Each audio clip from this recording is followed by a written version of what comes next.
क्या लोबिन हेम्ब्रम को कमल थमाकर बीजेपी ने बड़ा राजनीतिक दांव खेल दिया है? क्या जेएमएम को बोरियो विधानसभा में बड़ा झटका लगने वाला है, या फिर भगवा ओढ़कर लोबिन हेम्ब्रम ने अपने पैर पर कुल्हाड़ी मार ली है?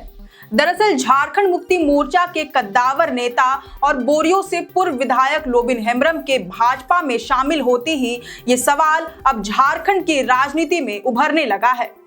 पूर्व मुख्यमंत्री चंपई सोरेन के झामुमो से बगावत कर भाजपा में शामिल होने के ठीक एक दिन के बाद लोबिन हेम्ब्रम भी इसी रास्ते पर चल पड़े। ये कदम उन्हें मजबूरी में उठाना पड़ गया, क्योंकि हाल के समय में विधानसभा स्पीकर के फैसले के बाद उनकी विधायकी रद्द कर दी गई। इसके साथ ही जेएमएम ने उन्हें 6 सालों के लिए पार्टी से सस्पेंड भी कर दिया है। सूत्रों से मिली जानकारी के अनुसार जेएमएम और हेमंत सोरेन से अक्सर नाराज होकर इसके खिलाफत में मोर्चा खोलने वाले लोबिन हेम्ब्रम को इस बार पार्टी साइडलाइन करना चाहती थी। इसी वजह से उन पर कड़ा एक्शन लिया गया है। तो अब जब लोबिन हेम्ब्रम ने कमल थाम लिया है, तो क्या पहली बार भाजपा लोबिन हेम्ब्रम के जरिए बोरियो में भगवा लहराने वाली है? इस बार बोरियो का राजनीतिक समीकरण क्या होगा? जेएमएम की ओर से दावेदार कौन होंगे? ये सब जानेंगे आज के अपने सेगमेंट रिपोर्ट कार्ड में। साथ ही बोरियो के स्थानीय मुद्दों, समस्याओं पर भी नजर डालेंगे।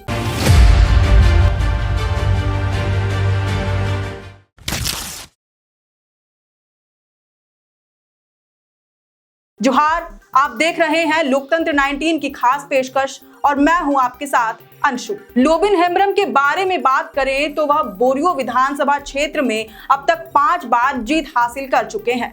पहली बार साल 1990 में, फिर 2000, 2009 और आखिरी बार 2019 में उन्होंने झामुमो की टिकट पर फतह हासिल किया था।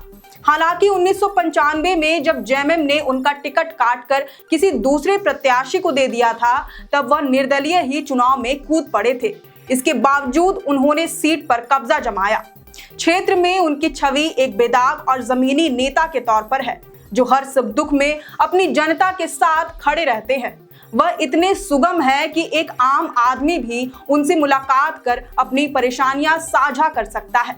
क्षेत्र के लोग बताते हैं कि लोबिन हेम्ब्रम अपने इलाके के वैद्य भी हैं, जो रोजाना शिविर लगाकर लोगों के छोटे बड़े बीमारियों का अपनी जड़ी बूटियों के जरिए इलाज करते हैं, वह भी मुफ्त में। जल जंगल जमीन की राजनीति करने वाले लोबिन हेम्ब्रम के क्षेत्र में विकास का स्तर भी ठीक ठाक है।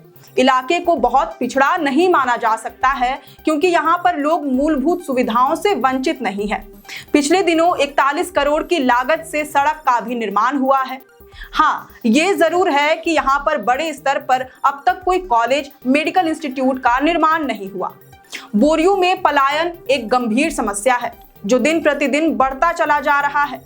कोयला, पत्थर, बालू जैसे खनिज संपदाओं से भरपूर इस इलाके में अवैध खनन भी तेजी से बढ़ा है। इसके रोकथाम के लिए भी कोई पहल नहीं हुई है। वहीं अगर यहाँ पर सही तरीके से खदानों का निर्माण होता, तो बहुत संभव है कि रोजगार के लिए युवाओं को दूसरे जगहों पर निर्भर नहीं होना पड़ता।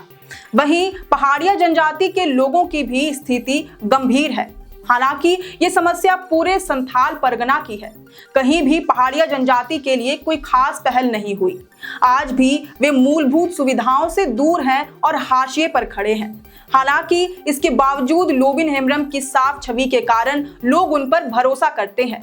एक वजह यह भी है कि वह केवल जल जंगल जमीन की राजनीति ही नहीं करते, बल्कि इसके संरक्षण के लिए लड़ाई भी लड़ते रहे हैं। स्थानीय पत्रकार बताते हैं कि उन्होंने क्षेत्र में कई बार जमीन अधिग्रहण को रोककर अपने आदिवासियत का परिचय दिया है। लोबिन हेम्ब्रम की पैठ केवल क्षेत्र के आदिवासी और मुस्लिम जनता के बीच ही नहीं, बल्कि हिंदू वोटरों के बीच भी अच्छी मानी जाती है।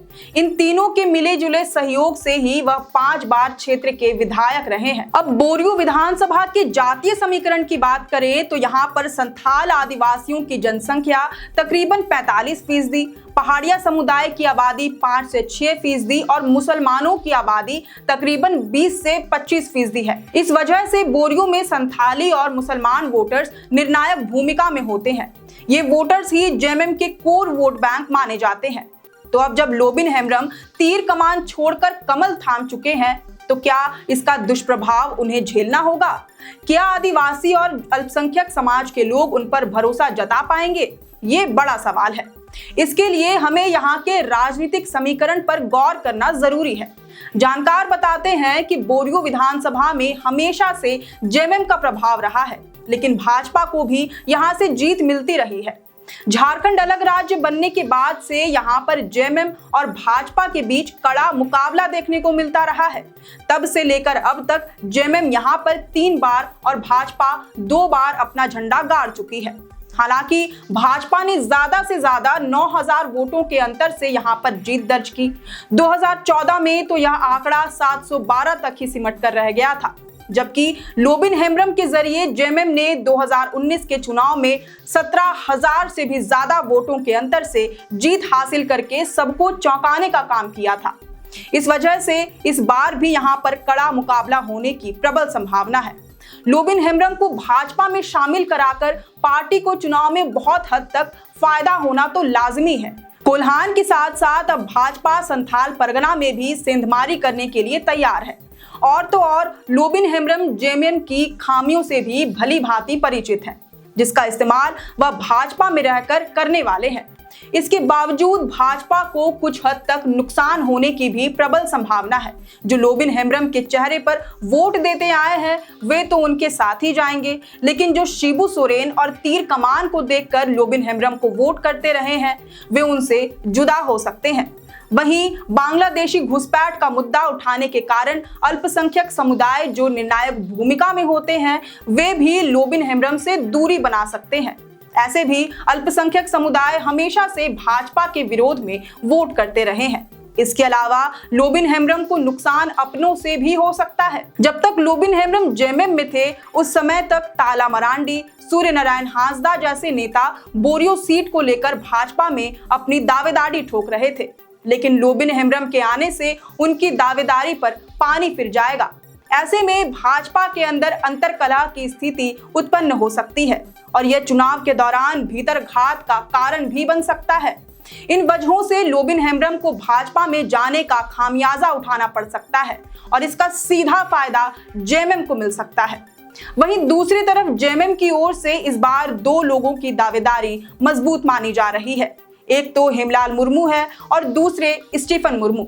हेमलाल मुर्मू को लेकर चर्चा तेज है। वह पार्टी के सीनियर नेता भी हैं। हालांकि पार्टी से बगावत करने के लिए भी उन्हें जाना जाता है। स्थानीय जानकारों की माने तो क्षेत्र में हेमलाल मुर्मू की पकड़ उतनी मजबूत नहीं है, क्योंकि वह बरहेट विधानसभा से ताल्लुक रखते हैं।